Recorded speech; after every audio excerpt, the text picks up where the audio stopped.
খুলনার বানরগাতি এলাকায় বাসা ভাড়া নেয়ার কথা বলে একটি বাড়িতে ঢুকে একজন পুরুষ এবং একজন মহিলা বাসা ভাড়ার কথা বলে 2000 টাকা অ্যাডভান্সও দেয়। ভাড়াটে পরিচয় দেয়া নারীটি বাড়িওয়ালির সঙ্গে কুশল বিনিময় করে জড়িয়ে ধরে বেশ আন্তরিকতাও দেখায়। কিছুক্ষণ পরই জড়িয়ে ধরা সেই নারীকে হাতের ও গলার স্বর্ণের অলংকার খুলে দেন বাড়িওয়ালার স্ত্রী। পরে যখন বাড়িওয়ালির হুঁশ হয় ততক্ষণে অপরাধীরা পগার পান। ঢাকার তাহমিনা বেগমও কিছুদিন আগে এমন এক ঘটনার মুখোমুখি হন। বাজার থেকে বাড়িতে ফেরার সময় হঠাৎ তার পথ আগলে দাঁড়ান অপরিচিত এক নারী। সে নারী তার একদম কাছে এসে একটি ঠিকানা চেনেন কিনা জানতে চান। এরপরেই সামনে আসে মহিলাটির সঙ্গে থাকা আরেক যুবক। সে জিজ্ঞেস করে তাহমিনার এলাকায় পরিচিত কোনো গরিব কিংবা এতিম কেউ আছে কিনা, তারা তাকে সাহায্য করতে চায়। ফুটপাতে দাঁড়ানো তাহমিনা জানায় এরকম একটা গরিব পরিবার তার বাড়ির কাছে আছে। তাহমিনা তাই বিস্তারিত জানতে কয়েক মিনিট তাদের সঙ্গে কথা বলেন।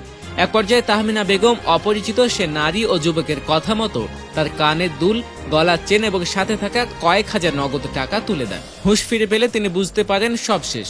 রাস্তা দিয়ে হাঁটছেন কিংবা ফুটপাতে দাঁড়িয়ে আছেন, হঠাৎ অচেনা কেউ একজন এসে যা যা বললেন আপনি ঠিক তাই করতে লাগলেন। পকেট থেকে টাকা পয়সা তার হাতে তুলে দিলেন, দিয়ে দিলেন মোবাইল ফোন বা স্বর্ণালংকার। কেন করছেন কিছুই বুঝতে পারবেন না। কিছুক্ষণ পর হুঁশ এলে দেখবেন কিছুই মনে নেই, আবার ততক্ষণে ক্ষতি যা হওয়ার হয়ে গেছে। যারা ঘটনা ঘটিয়েছে তারা পগার পার। দেশে কয়েক বছর ধরে হরহামেশা ঘটছে এমন ঘটনা।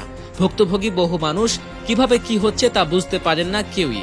আসলে এর পেছনে রয়েছে ডেভিল ব্রেথ বা শয়তানের নিঃশ্বাস। একবার তার শ্বাস নিয়ে ঢুকতে পারলেই সর্বনাশ। আপনি মানুষরূপী সেই শয়তানের দখলে। এরপর সে যেভাবে বলবে মানুষ তাই করবে। এই শয়তান আসলে একটি বিশেষ ধরনের ড্রাগ। সে ড্রাগ ব্যবহার করে মানুষকে জাদু মন্ত্রের মতো নিয়ন্ত্রণে নিয়ে নিচ্ছে অপরাধীরা। তাকে যা বলা হয় তাই করবে তখন। ড্রাগটির নাম স্কোপিওলামিন। বলা হচ্ছে স্কোপোলামিনের ঘ্রাণ শুকিয়ে কিছু সময়ের জন্য কারো মানসিক নিয়ন্ত্রণ নিয়ে নেওয়া সম্ভব। এটা তরল ও পাউডার দুই ধরনেই পাওয়া যায়। এরপর এই বস্তু কাগজ, কাপড়, হাত বা মোবাইল স্ক্রিনে লাগিয়ে দেওয়া হয়। এই ড্রাগ বিভিন্নভাবে চোরাকারবারীরা দেশে আনছেন। চিকিৎসা বিজ্ঞানে ওষুধ তৈরিতে এর ব্যবহার রয়েছে। বমি ভাব কিংবা কোনো ক্ষেত্রে অপারেশনের পর রোগীর কষ্ট কমাতে ঔষধে এর ব্যবহার হয়। নাকের 4 থেকে 6 ইঞ্চির কাছাকাছি এলেই নিঃশ্বাসের মাধ্যমে তা ঢুকে যায় মানুষের মস্তিষ্কে। এরপর মিনিট 10 সময়ের মধ্যে কাজ শুরু করে দেয় ড্রাগটি। তখন মানুষ যা যা বলবেন ঠিক সেভাবেই রোবটের মতো কাজগুলো করতে থাকবে। এর প্রভাবে করা কাজগুলো অনেকে পরে মনেও রাখতে পারেন না।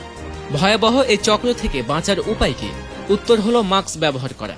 এতে সরাসরি আপনার নাকে মুখে শয়তানের নিঃশ্বাস প্রবেশ করতে পারবে না। আবার দুষ্কৃতকারীরাও সহজে আপনাকে টার্গেট করবে না।